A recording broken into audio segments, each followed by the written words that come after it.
हिंदसदवंदियाणं तिहुवर्णहिदमधुरविसदवाक्काणम् अन्तातीदगुणाणं नमो जिनाणं जिदभवाणं। कुंदकुंदाचार्य भगवान की जय। पंचास्तिकामध्ये 101 नंबरची गाथा बघत होतो.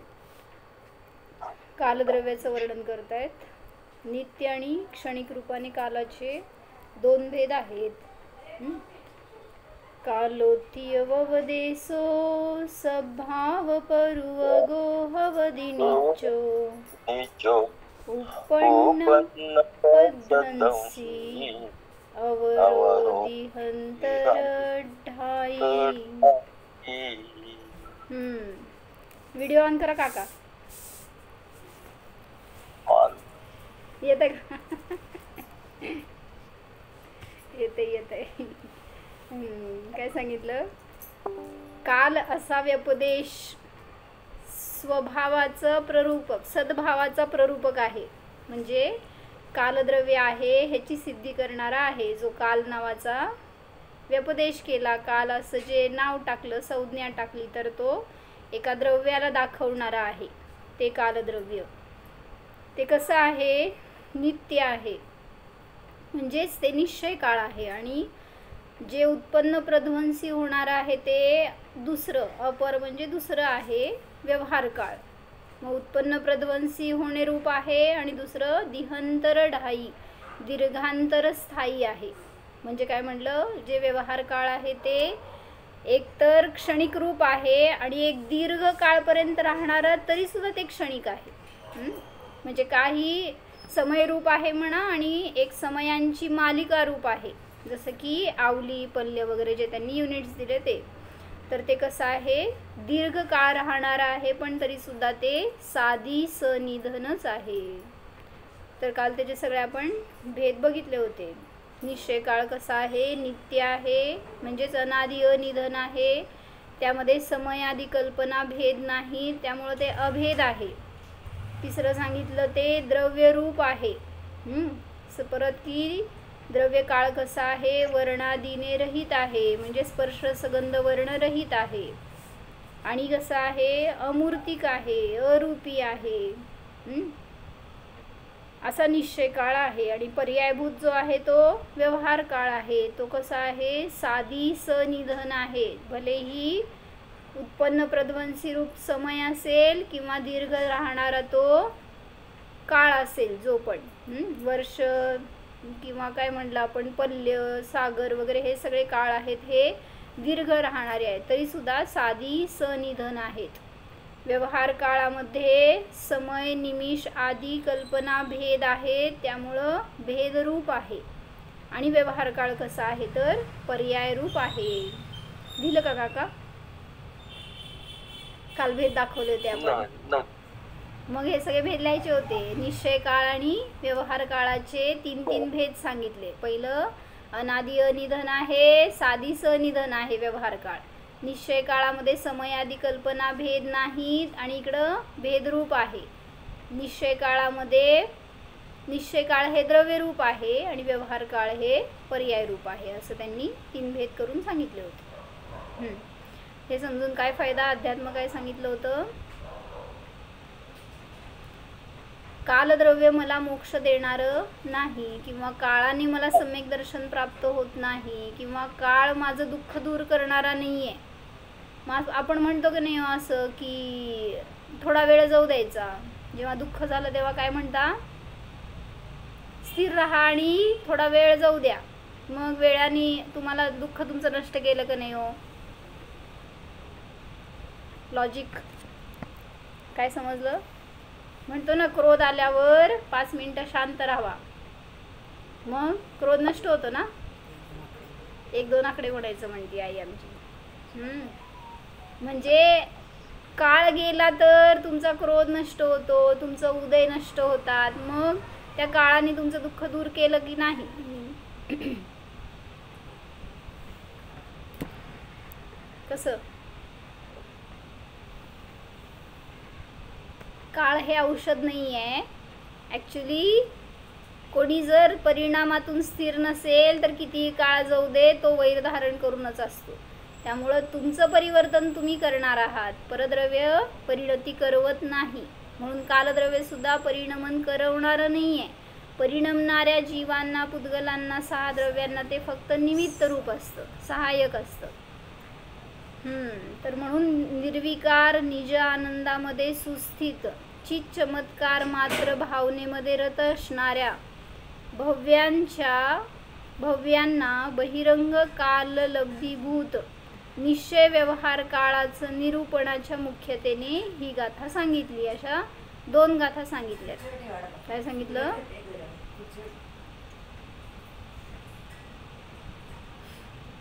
100 नंबरची 101 नंबरची 2 गाथा सांगितल्या. चतुर्थ स्थळामध्ये 2 गाथा सांगितल्यात. बहिरंग निमित्तभूत असतं ते काल आहे. त्याच्यामध्ये 2 भेद केले, निश्चय काळ आणि व्यवहार काळ. तर कालद्रव्याबद्दल काय माहिती आहे हो काकी? कालद्रव्याबद्दल काय माहिती आहे आम्हाला सांगा.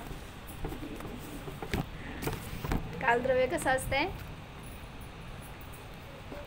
6 द्रव्यामध्ये कालद्रव्य हे एकटं आहे, जे एक प्रदेशी आहे, जे कोणाशी बद्ध होत नाही, जे अनादि अनंत स्वतंत्र राहतं. सगळेच द्रव्य स्वतंत्र राहतात, पण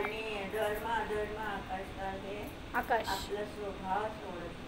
सगळेच द्रव्य स्वभाव 4 द्रव्य आहेत ते स्वभाव रूपच राहतात. बरोबर. अजून कालद्रव्यामध्ये वर्तना हेतुत्व आहे.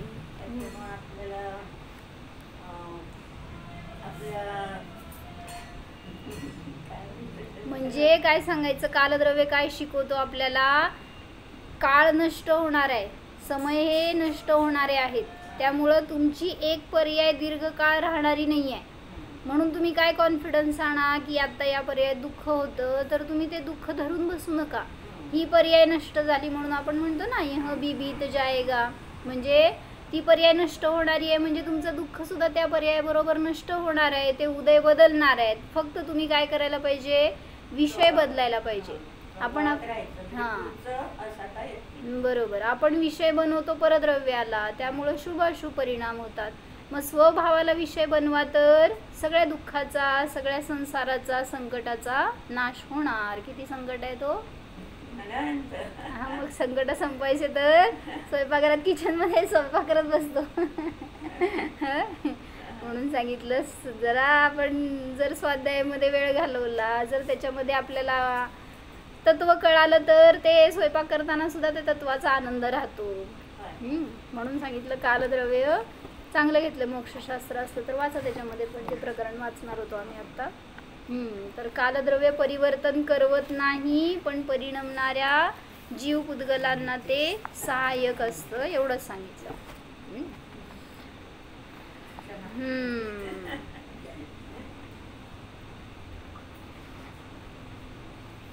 तर मोक्षशास्त्र असेल तर त्याच्यामधलं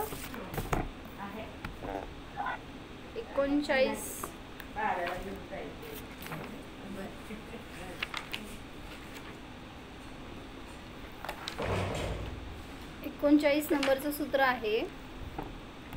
371 पाने असेल तर बघा मोक्षशास्त्र, त्याच्यामध्ये सूत्र घेतलंय ना, कालश्च, काल भी द्रव्य है, काळ हे सुद्धा द्रव्य आहे. मग त्याच्याबद्दल काय त्यांनी वर्णन घेतलंय ते वाचू, म्हणजे आपल्याशी काय रिलेशन असलेलं समजेल आपल्याला. काल उत्पाद वे ध्रुव तथा गुण पर्याय सहित है, इसलिए वह द्रव्य है. काय कळलं? काल हे द्रव्य आहे का? उत्पाद वे द्रव्य युक्त असल्यामुळे आणि गुणपर्याय वान असल्यामुळे, असं अनुमान वाक्य केलं. काल हे द्रव्य आहे, काल झालं पक्ष, द्रव्य आहे हे झालं साध्य, आणि हेतू दिला उत्पाद वे ध्रुवयुक्त आहे किंवा गुणपर्यायमय असल्यामुळे. कालद्रव्यों की संख्या असंख्यात है. आता काय सांगायचं होतं मला, आपण जे वाचलं ना परवा, की अपेक्षा आहे, शेवटी ज्या कोणी कसं मानलं त्यानुसार आहे. म्हणजे आपण म्हटलं ना, कालद्रव्य एक आहे आणि संख्यापेक्षेने असंख्यात आहेत. मग त्याला असंख्यात द्रव्य सुद्धा म्हणले. कालद्रव्य असंख्यात आहेत. जसं जीवद्रव्य किती आहे, तो जीवद्रव्य एक आहे म्हणतो आणि संख्यापेक्षेने अनंत आहेत. मग अनंत द्रव्य आहेत की नाही, त्याच अपेक्षेने. जसं अनंत द्रव्य आहेत म्हणलं आपण, जीव अनंत आहेत म्हणलं, तसंच कालद्रव्य किती आहेत, असंख्यात आहेत असं सांगितलं. कालद्रव्यों की संख्या असंख्यात है, वे रत्नों की राशि की तरह एक दूसरे से पृथक लोक के समस्त प्रदेशों पर स्थित है. वह प्रत्येक कालाणु जड़, एक प्रदेशी और अमूर्तिक है. त्याच्याबद्दल तुम्हाला काय माहिती आहे ते सगळं ह्याच्यामध्ये आलंय, पण काय काय पॉईंट्स त्यांनी चांगले घेतलेत तेवढं वाचू. काय सांगितलं, रत्नांच्या राशीप्रमाणे खचित आहेत, प्रत्येक कालाणू प्रत्येक प्रदेशावर रचलेला आहे. वह प्रत्येक कालाणु जड़ है, एक प्रदेशी है, अमूर्तिक है, उसमें स्पर्श गुण नहीं है. म्हणून सांगितलं ना, स्पर्श गुण नहीं है तर काय, इसलिए एक दूसरे के साथ मिलकर स्कंदरूप नहीं होता. म्हणजे कालाणूची परमाणू बरोबर आपण तुलना केली होती ना, की परमाणू, दोन परमाणू सुद्धा निकट स्थित आहेत, पण त्यांचा स्कंद होऊ शकतो. ते परस्परांना स्पर्श करून ते अस्तिकाय रूप होऊ शकतात. म्हणजे त्यांना काय ही संज्ञा प्राप्त होऊ शकते. पण जे हे कालद्रव्य आहे ते कितीही निकट असले तरी सुद्धा एकदम काय म्हणलं, एका प्रदेशाशी दुसरा प्रदेश निगडीत आहे, मध्ये कुठेही गॅप नाही आहे. असं एका कालाणूला 6 कालाणू अटॅच आहेत. बघितलं होतं आपण, षटकोनी आहे ना कालाणू, तर 6 बाजू आहेत त्याला, 6ही बाजूला 6 कालाणू अटॅच आहेत. तरी सुद्धा सांगितलं ते परस्परामध्ये मिसळून त्यांचा स्कंद होत नाही. कारण काय सांगितलं होतं अजित काका, अमूर्तिक आहे का, अमूर्तिक असू दे की, मग अमूर्तिक धर्मद्रव्य पण आहेत, परमाणू पण अमूर्तिक आहे. आता दिसायला अमूर्तिक हे कारण नाही, दुसरं कुठलं कारण आहे योगिता ताई?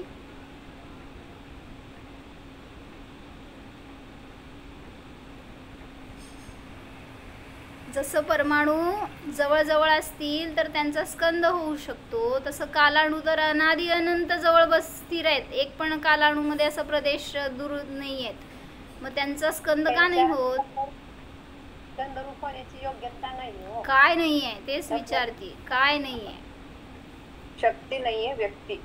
काय शक्ती नाही, का नाही आहे स्कंद रूप होण्याची? कारण एक प्रदेशी आहे, त्यांच्याकडे स्निग्ध वृक्षत्व गुण आहे त्याच्यासाठी. हा, स्पर्श गुण नाही म्हणून हे सांगितलं कारण. घेतलं होतं ना मागं आपण एकदा. स्पर्श गुणाचं पर्याय आहेत ना, स्निग्ध वृक्ष हे परिणमन, आणि स्निग्ध वृक्षता असेल तिथंच बंद होण्याची योग्यता असते. मग कालाणूमध्ये स्पर्श गुण नाही, स्निग्ध वृक्षत्व नाही, म्हणून त्यांचा परस्पराशी संबंध होत नाही. ते कालांतराने सुद्धा कायपणा येत नाही त्यांच्यामध्ये, हे सांगायचं आहे. ते निष्कायच राहणार, ते एक प्रदेशीच राहणार. कळलं का काका?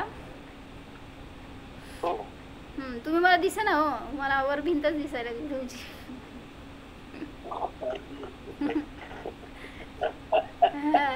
असं म्हणजे मी पण कॅमेरा वर केले तर तुम्हाला सगळं वरचं दिसेल असं. म्हणजे एक्सप्रेशन दिसले तर तुम्हाला समजलं नाही समजलं मला कळत आहे म्हणून ना. तर काय सांगितलं, स्पर्श गुण नाही म्हणून ते परस्पराशी मिळून स्कंदरूप होत नाहीत.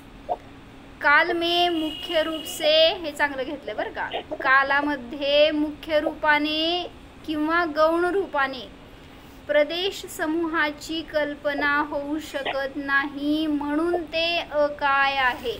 काय म्हणले, मुख्य आणि गौण रूपाने, दोन्ही रूपाने त्याच्यामध्ये कालामध्ये प्रदेश समूह कल्पना नाही. म्हणजे तिथं कसं आहे, ते स्कंदरूप होत नाही हे सांगायचं आहे.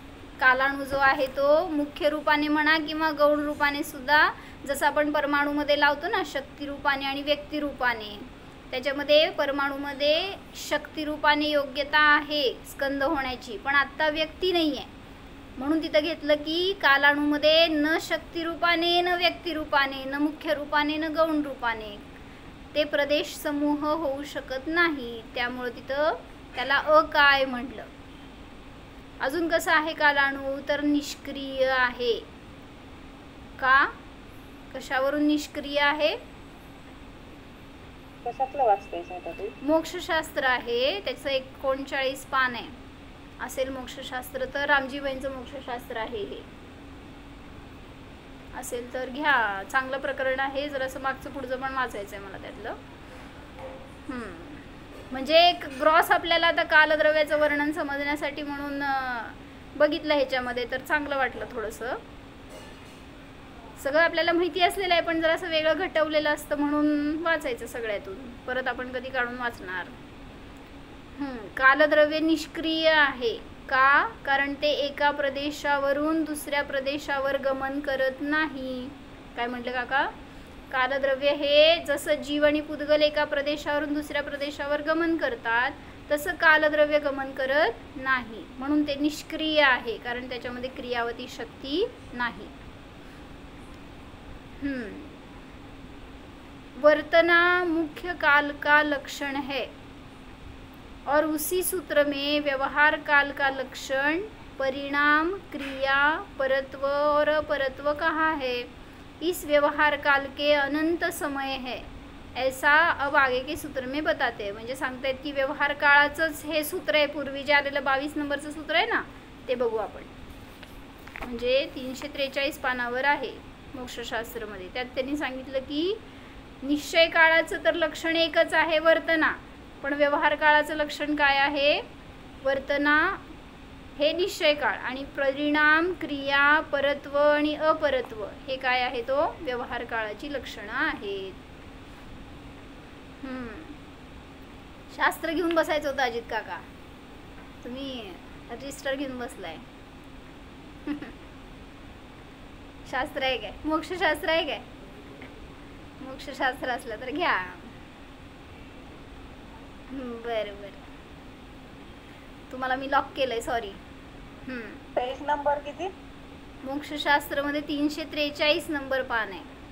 रामजीबाईंचं मोक्षशास्त्र असेल तर. तर त्यात काय घेतलं त्यांनी? कालद्रव्याचा उपकार सांगितलाय या सूत्रामध्ये. 22 नंबरचं जे सूत्र आहे त्यामध्ये वर्तना परिणाम क्रिया परत्वा परत्वेच कालस्य. वर्तना परिणाम क्रिया परत्व और अपरत्व कालद्रव्य के उपकार है.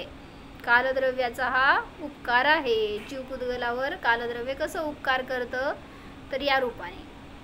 सत, आता प्रत्येकाचं त्यांनी विश्लेषण पुढं केलंय. सत अवश्य उपकार सहित होने योग्य है और काल सत्ता स्वरूप है, इसलिए उसका क्या उपकार है, निमित्त तत्व है, सो इस सूत्र में बताते हैं. यहाँ भी उपकार का अर्थ निमित्त मात्र होता है. परिवर्तन आहे त्याचं लक्षण असतं तरी सुद्धा निमित्त रूपाने ते मात्र व्यवहार त्या परिणामामध्ये सहकारी आहे. उपकार करतं म्हणजे करता नाही, कर्तृत्व नाही त्याच्याकडं. वर्तना सर्व द्रव्य अपने अपने उपादान कारण से अपनी पर्याय के उत्पाद रूप वर्तता है. उसमें बाह्य निमित्त कारण काल द्रव्य है, इसलिए वर्तना काल का लक्षण या उपकार कहा जाता है. काय सांगितलं? सर्व द्रव्य तर उपादानगत त्यांची योग्यता आहे त्यानुसार परिणमन करतात. त्याच्यामध्ये निमित्त बहिरंगामध्ये कोणीतरी आहे ते कालद्रव्य आहे. इसलिए वर्तना काल का लक्षण या उपकार कहा जाता है. म्हणून कालाचं लक्षण सांगितलं काय आहे? वर्तना. परिणाम म्हणजे काय?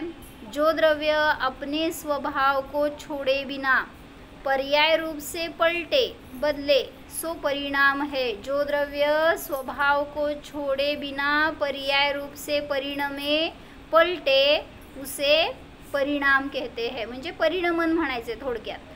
प्रत्येक द्रव्याचं परिणमन चालू आहे, पण त्याच्यामध्ये स्थिर रूपाने द्रव्य कॉन्स्टंट आहे. जसं बघितलं तो निश्चय दृष्टीने द्रव्य स्थिर आहे आणि पर्याय दृष्टीने त्याच्यामध्ये परिणमन चालू आहे.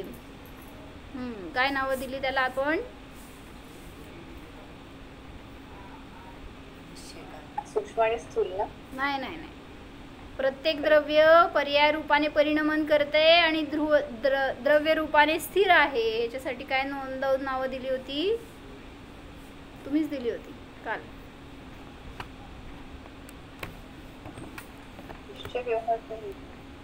निश्चय दृष्टी, व्यवहार दृष्टी म्हणा. अजून निश्चय काल, व्यवहार काल. नाही नाही, अजून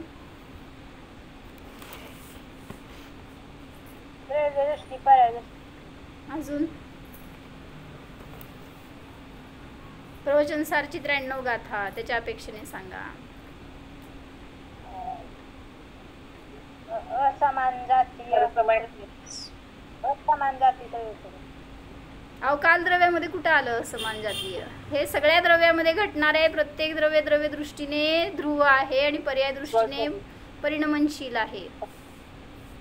काय? नाही स्वसमय परसमय नाही.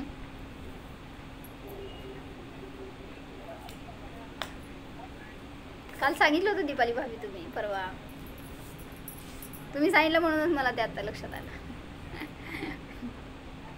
अध्रुव आणि नाही नाही नाही, ते नाही. काय सांगितलं? ह्याला म्हणायचं तिर्यक सामान्य, ऊर्ध्वता सामान्य, आणि ह्याला म्हणायचं ऊर्ध्वता विशेष. काय म्हणलं? ऊर्ध्वता सामान्य म्हणजे जे अनेक पर्यायामध्ये कॉन्स्टंट राहणारा तो ध्रुव आहे ना, त्याला म्हणायचं ऊर्ध्वता सामान्य. त्याला दुसरं नाव सांगा.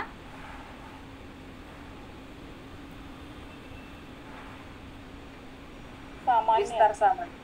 विस्तार हे तिर्यक सामान्याचं नाव आहे. हाय स्वाध्याय. आयत सामान्य. करेक्ट. छान. काय सांगितलं? जे ऊर्ध्वता सामान्य आहे ना, त्याला नाव दुसरं दिलं प्रवचन 93 गाथेच्या अपेक्षेने आयत सामान्य आणि आयत विशेष, किंवा ऊर्ध्वता सामान्य आणि ऊर्ध्वता विशेष असे महाराजींनी पण 20 चार्ट केले ते न्यायदीपिकेमध्ये मागं. त्याच्यामध्ये पण त्यांनी हे घटवून दाखवलं. जो तिर्यक सामान्याचा विषय आहे आणि ऊर्ध्वता सामान्याचा विषय आहे, तिर्यक विशेष आहे आणि ऊर्ध्वता विशेष आहे. म्हणजे काय? ह्याच्या सगळ्याचं आपण बघितलं होतं एक्सप्लेनेशन. त्याच्यामध्ये कोणता द्रव्य आपल्याला अनुभूतीसाठी प्रयोजनभूत आहे, कुठल्या द्रव्याचा, कुठल्या विषयाचा आधार घेतला असताना आपल्याला स्थिरता प्राप्त होते, आपला विषय मिळतो कुठला? विस्तार सामान्य, ऊर्ध्वता सामान्य. ह्या 4 मधला कुठला विषय घ्यायचा मला सांगायचं आहे. कुठले 4? तिर्यक सामान्य, तिर्यक विशेष, ऊर्ध्वता सामान्य, ऊर्ध्वता विशेष. तिर्यक विशेष, ऊर्ध्वता सामान्य आणि तिर्यक विशेष. तिर्यक विशेष, ऊर्ध्वता सामान्य, अनुभूतीचा विषय. अजून 2 राहिले. 2 जण सांगून टाका. नाही ऊर्ध्वता सामान्य ना. 4 पैकी 3 विषय घेतले होते आपण, जे की अभेदवृत्तीचा विषय बनू शकतो. विद्या काकी सांगा कुठले?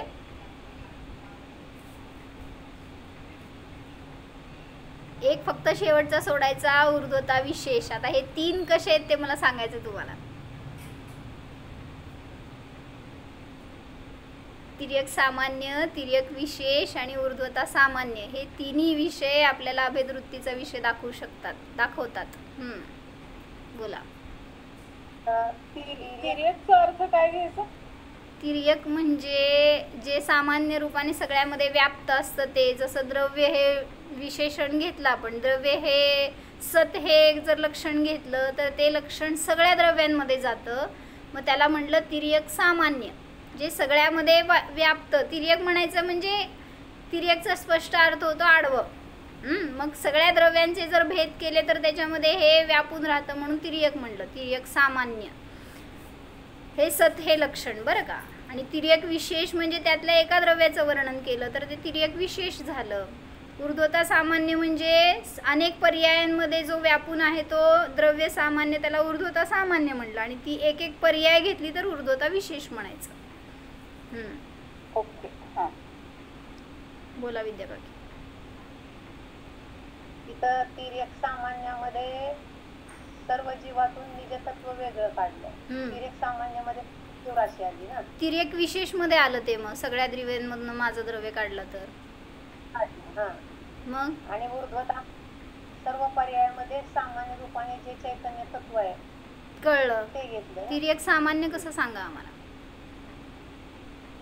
तिर्यक सामान्य म्हणजे सर्व जीवराशी आली ना.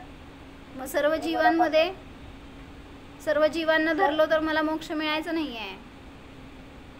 सर्व जीवांना धरलं तर मला कसं मोक्ष मिळणार. अनंत गुणवाला जीव. हा, असं घ्यायचं. अनंत गुणांमध्ये व्याप्त असणारा तो एक तिर्यक सामान्य म्हणजे आपला ध्रुव आत्मा. जसं अनेक द्रव्यांमध्ये व्याप्त असणारं ते सत हे लक्षण घेतलं तर तिर्यक सामान्य झालं होतं, आणि प्रत्येक द्रव्य घेतलं तर तिर्यक विशेष झालं होतं.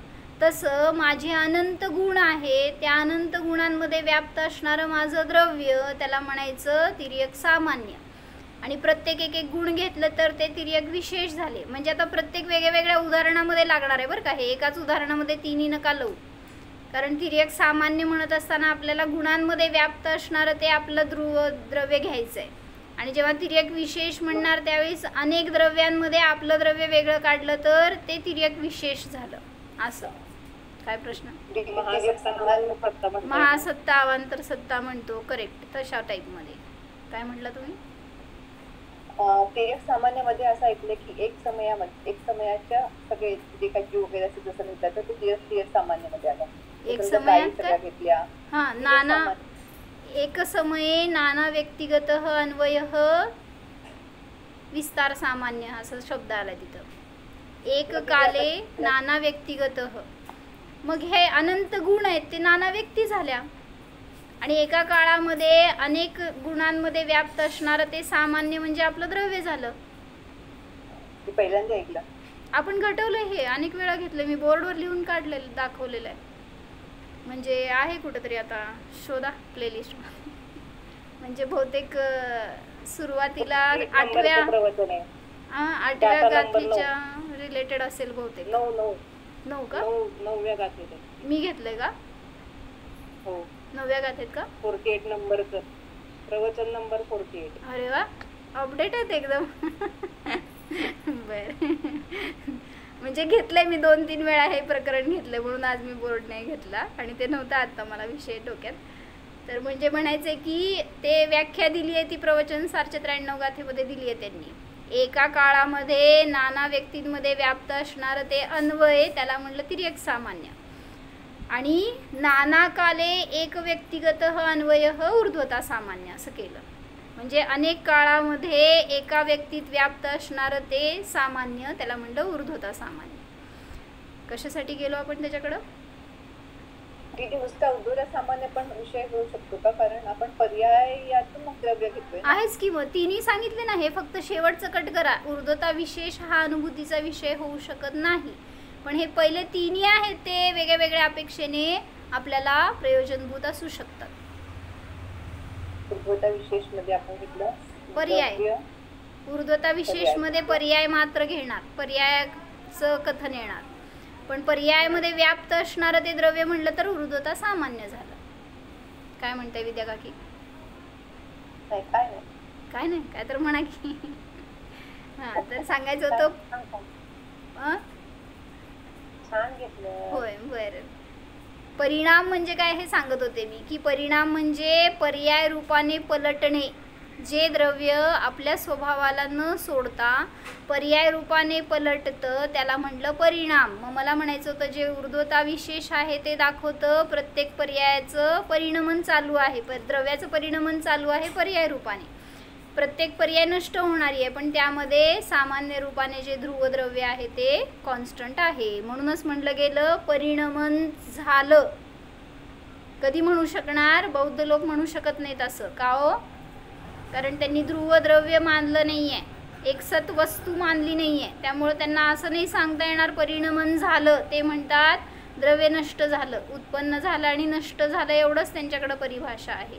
परिणमन हा शब्द त्यांनाच सांगता येणार जे कॉन्स्टंट राहून परिणमन करते हे दाखवू शकतात. न बौद्धांना सांगता येणार, न सांख्यांना सांगता येणार, कारण त्यांनी सर्वथा नित्य आणि सर्वथा अनित्य मानले वस्तूचं स्वरूप. ते द्रव्यच उत्पन्न होते, द्रव्यच नष्ट होते असं म्हणतात. एका समयाचं अस्तित्व आहे प्रत्येक द्रव्याचं. पण आपण सांगितलं तिथं द्रव्य अशी नावाची काहीतरी ध्रुव वस्तू असल्याशिवाय पर्याय रूपाने त्याच्यामध्ये बदल होणार नाही, आणि जे बदलतं तेच कॉन्स्टंट राहू शकतं, त्याचंच अस्तित्व राहू शकतं, अन्यथा ते पण नष्ट होणार. धर्म आदि सर्व द्रव्यों के अगुरु लघुत्व गुण के अविभाग प्रतिच्छेद रूप अनंत परिणाम यानी षडगुण हानि वृद्धि सहित है, वह अति सूक्ष्म स्वरूप है.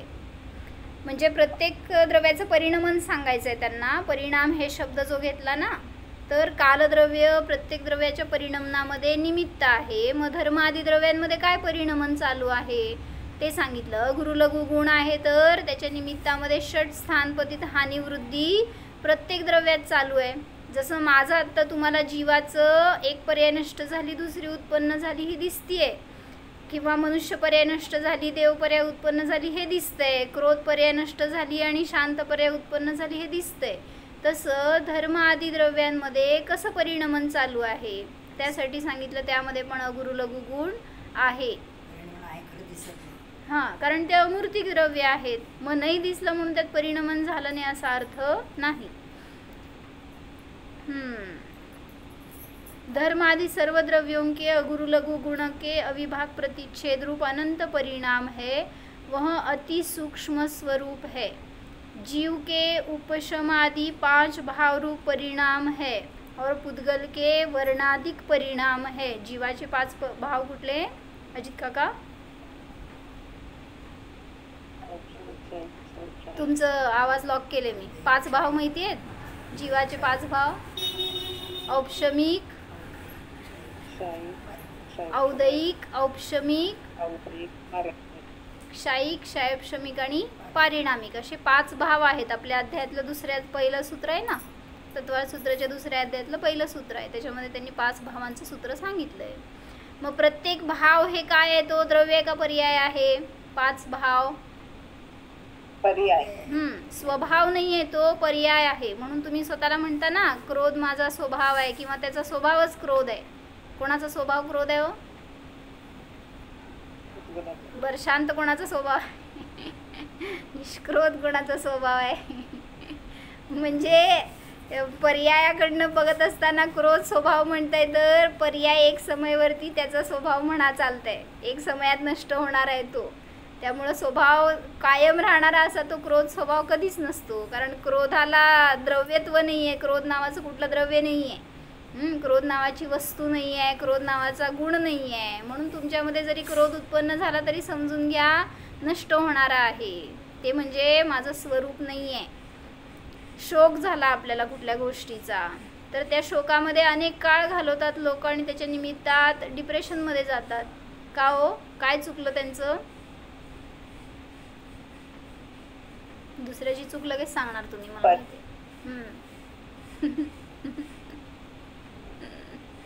पर्यायाला पकडला. शोक करणं स्वभाव नाही, त्याला नित्यपणे बघितलं सगळं झालं म्हणून दुःख झालं.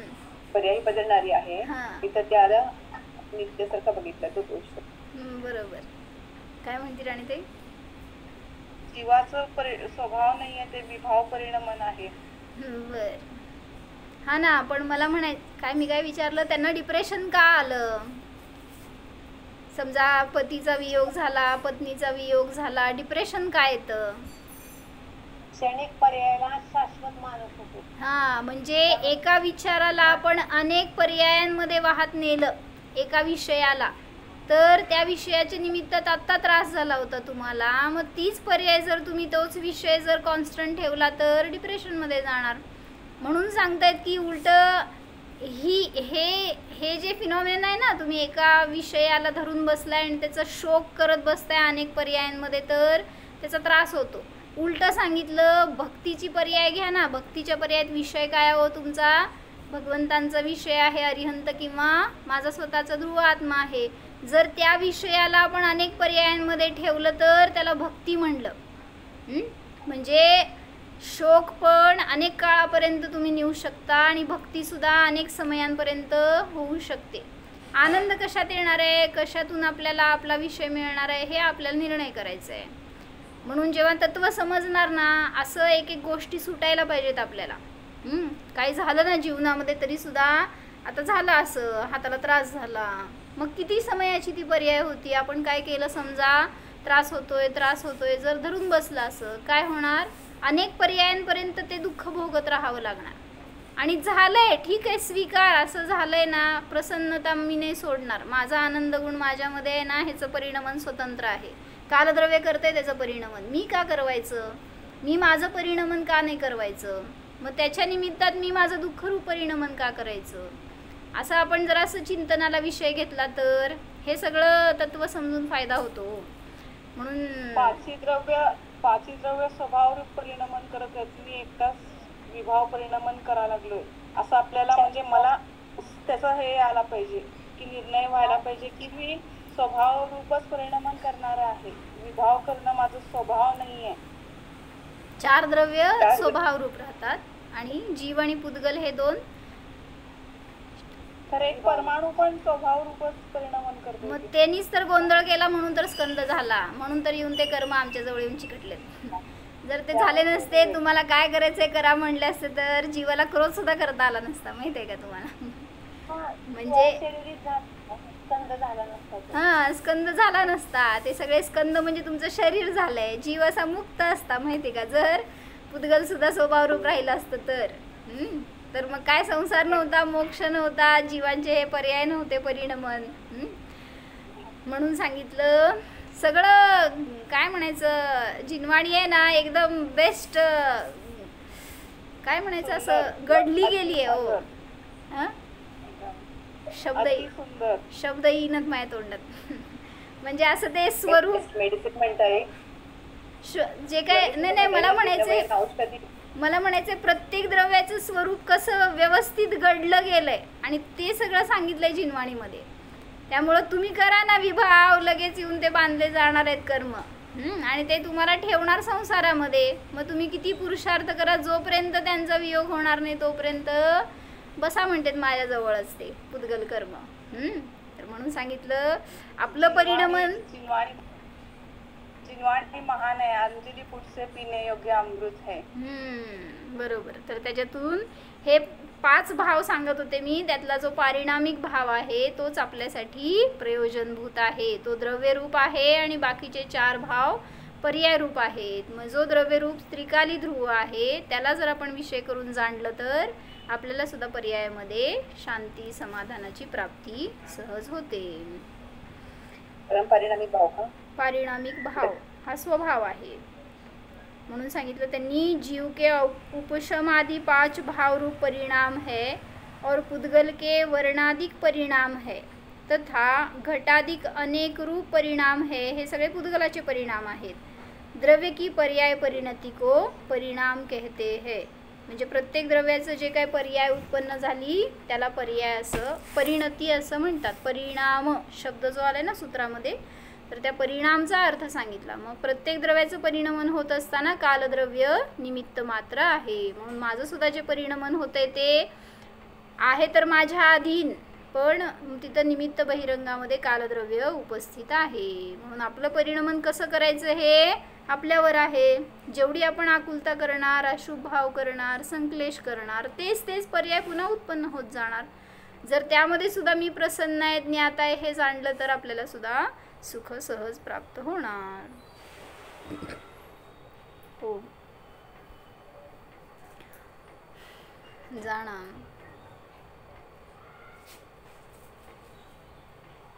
हा मी स्थिर स्वभावी ध्रुव आत्मा आहे, शाश्वत आहे, नित्य आहे, पर्याय रूप नाहीच. पर्याय तर उत्पन्न प्रध्वंसी आहे. तो माझा स्वभाव नाही. मी आत्मा प्रसन्न आहे, आनंद स्वरूप आहे.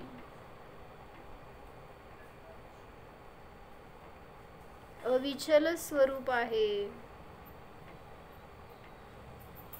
पुद्गल द्रव्याच्या परिणतीपासून अप्रभावी आहे. जाणणाराच आहे, जाणा.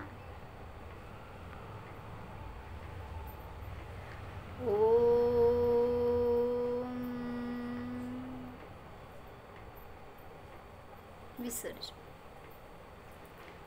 नमो अरिहंत.